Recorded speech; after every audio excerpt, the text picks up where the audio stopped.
Hello, BookTube. I'm doing a strange kind of read-along with David Wiley and Tony from An Erudite Adventure of The Lord of the Rings by J.R.R. Tolkien. It's strange because they're doing this read-along in blocks. We started with The Two Towers instead of The Fellowship of the Ring. We read that in blocks, and now we're reading The Return of the King in blocks. Except I'm not doing the block part. I'm reading chapter by chapter. It's just a slight, probably predictable innovation on my part. And I'm having a ball doing it. Fine-grained, slow crawling through this book is proving immensely valuable. I think I would probably have done this even if I didn't have partners in crime.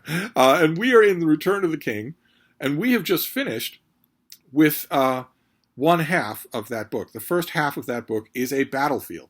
It is the conflict between the powers of the West, the wizard Gandalf, Gimli the dwarf, Legolas the elf, Aragorn, the son of Arathorn, the heir to the throne of Gondor, the forces of Gondor, the forces of Rohan, against the forces of the Dark Lord of the Rings, Sauron, which is one half of the battle. Sauron has a massive army and territorial designs on the rest of Middle-earth, as the mouth of Sauron indicates in the last chapter that we read. The mouth of Sauron gives out Sauron's demands. He wants almost all of Middle-earth to be his alone forever.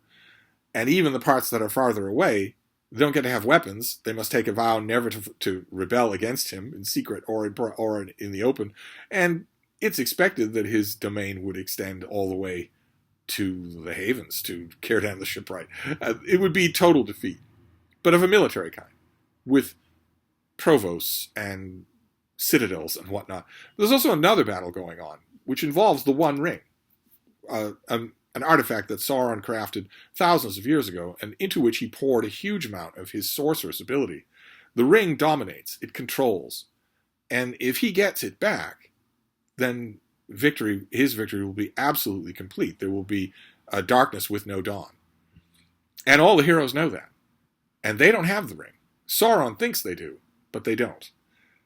In fact, the ring has been sent into Mordor with 2 hobbits, unarmed, except for, their little swords. They haven't been sent with an army, with a garrison of any kind. They haven't been sent with a wizard or any kind of supernatural help. They've been sent just the 2 of them. Sam and his servant Frodo, or Frodo and his servant Sam, have been sent to Mordor on foot. They've gone on foot with the One Ring to bring it to Erodrin, Mount Doom, and throw it into the fire there, which will destroy it. The only thing on Middle-earth that can destroy it. And we finished the grand events of the first half of The Return of the King, where the good guys win an unexpected victory. They beat off the siege of Minas Tirith and kill the captain of Sauron's forces. He isn't leading his forces in person. He sends the captain of the Nazgul, who are the ring wraiths that are his foremost servants. He sends that captain in control of a large army, and circumstance arranges for that captain to die, and for the attack on Minas Tirith to be defeated. And that's where we end things. We end things with our heroes in the aftermath of that battle realizing that the only way for victory here is for them to continue distracting Sauron. The whole point of this is to distract Sauron from his true peril. If he gets the ring, it's not going to matter what any of them do. And if he doesn't get the ring, it will be because Sam and Frodo succeed. It won't have anything to do with battle on the Pelennor Fields. And all of our heroes know that. So in the last debate, they decide to march on Mordor. They have a few thousand men at arms. They cannot possibly, it's a joke, they cannot possibly have any kind of effect. They're not going to worry Sauron at all. He's going to play with them in disdain. Gandalf says that he is hoping that rash march on Mordor will strike Sauron as the kind of thing that a new ring bearer would do. It will reinforce his belief that the One Ring has been found and is in possession of one of the mighty characters that are leading the men of the West. Gandalf himself, or Aragorn, who has shown himself to Sauron in the Palantir. Somebody. Gandalf is hoping that the sheer lunacy of the gesture itself will lead Sauron to think, well, this is what I expected. They are bringing the ring to me. One of them is in control of it, and it's gone to his head. And it won't matter, because once the ring gets close to me, it will obey me. That's what Sauron is thinking. And that's what Gandalf is hoping he was thinking, because if he's concentrating on them, he's not concentrating on his own land. He's blind to his real peril, which is that someone does have the ring and is walking it to its destruction. As Gandalf points out earlier in the book, the idea that they would have the ring and want to destroy it has not yet entered into Sauron's darkest nightmare. It's beyond his thinking. And that's where we end things, with that march on the Black Gate and the discussion with the mouth of Sauron. Then, in this chapter, the action shifts to Sam and Frodo and recalls where we left it in the Two Towers, which is that Frodo has been taken by the orc garrison in the high, desolate mountain fastness above Mordor, where they are guarding things.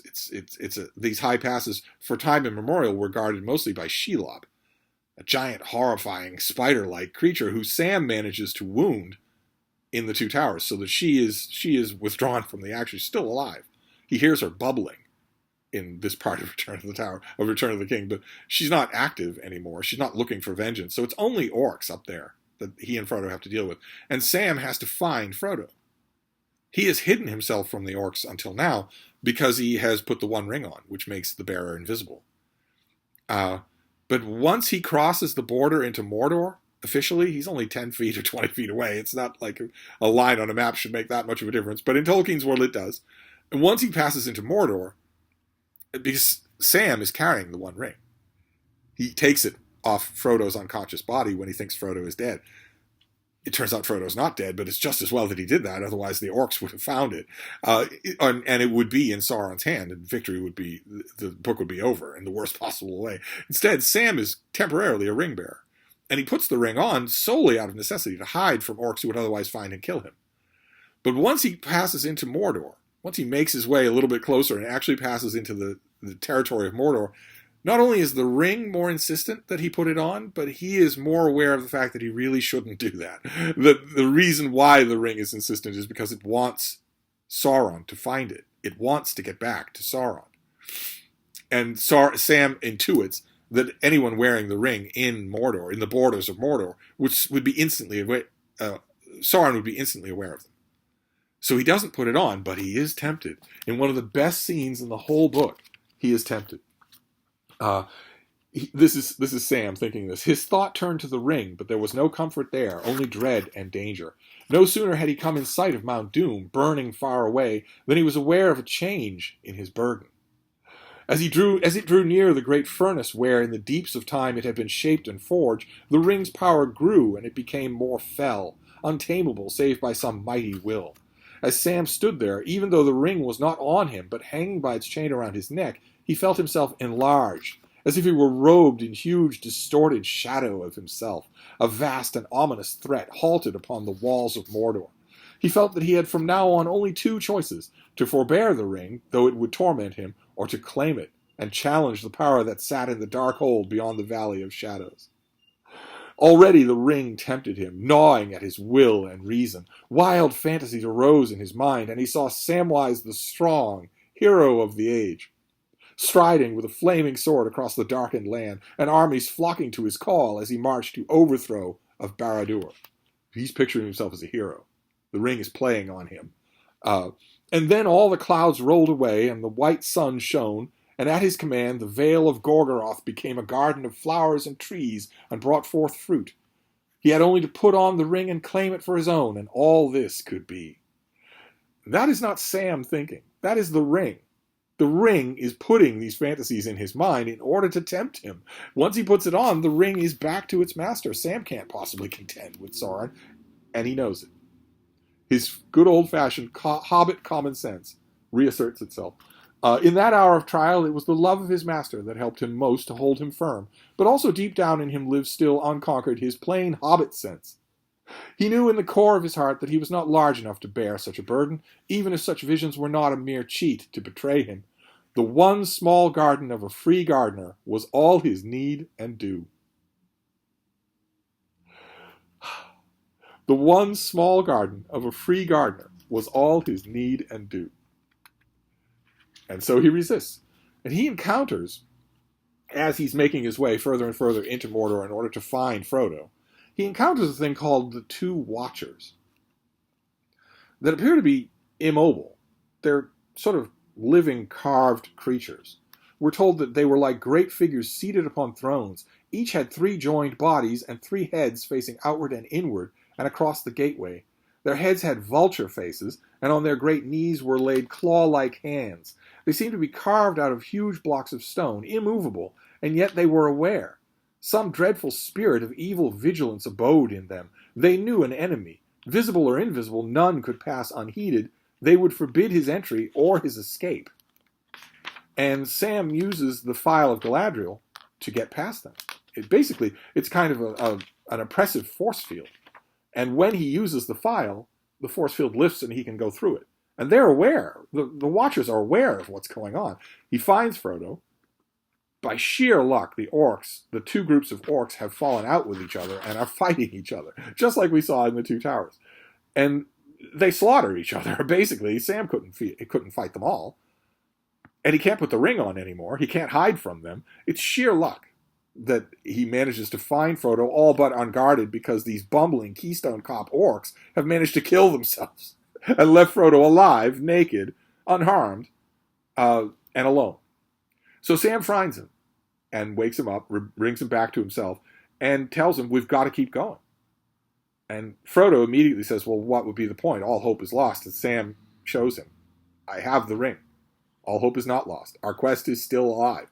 There's a wonderful moment where Frodo wants the ring and actually calls Sam a thief. But it passes. These hobbits are made of very stern stuff. They have to go back the way Sam came. They have to go past the Watchers again. And we're told the will of the Watchers was broken with a suddenness like the snapping of a cord, and Frodo and Sam stumbled forward. Then they ran, through the gate and past the great seated figures with their glittering eyes. There was a crack. The keystone of the arch crashed almost on their heels, and the wall above crumbled and fell in ruin. Only by a hair did they escape. A bell clanged, and from the Watchers there went up a high and dreadful wail. Far up above in the darkness it was answered. Out of the black sky there came dropping like a bolt a winged shape, rending the clouds with a ghastly shriek. And that is a winged Nazgul that is responding to a cry of alarm from these 2 Watchers. And that's the end of the chapter for today, and that raises the same old question that I have. I know that Sauron is distracted by the victory in the west. He's distracted by the death of his captain. He's looking in that direction. Aragorn has already shown himself in the Palantir to Sauron, specifically to make him wary. This is the heir of Isildur, with a reforged sword that cut the ring from his finger. Naturally, that's going to obsess Sauron. But his own guardians are telling him that something really strange is happening right on his own border. I guess Shelob doesn't have any way to mystically, telepathically communicate with him. We're told that they are not allies in any formal sense of the term. He just uses her. So maybe she is in no position to tell him that someone has someone has stabbed her with an elven blade, with a blade of Westerness. Maybe that's true. But these Watchers, they aren't even able to speak, and they certainly are there because of Sauron. They're not allies. He didn't find them, just so happens to be sitting there. They're obviously servants of his. And they have a way to communicate with the Nazgul, so why don't they have a way to communicate with Sauron? And tell him that an elvish language was heard in these passes for the first time in thousands of years, and an elvish object, the File of Galadriel, was used to break their fence around this exit to Mordor. Why don't they tell him? I know the whole point of the book is that Sauron is so distracted that this plan works. But all of these warnings that he's getting really make me wonder. I would wonder anyway why he is entrusting anything to these idiot orcs when you have to think that he could build an army that would be more efficient and more loyal than these creatures are. If Saruman can do it, then Sauron can do it in 10 times the time. He doesn't appear to have done that. Instead, he's hiring these rejects from Dad's army that are killing themselves as often as they're killing the enemy. That's bad enough. But we are told that when all of this is happening, this is when Aragorn is sailing the Black Fleet to the relief of Minas Tirith.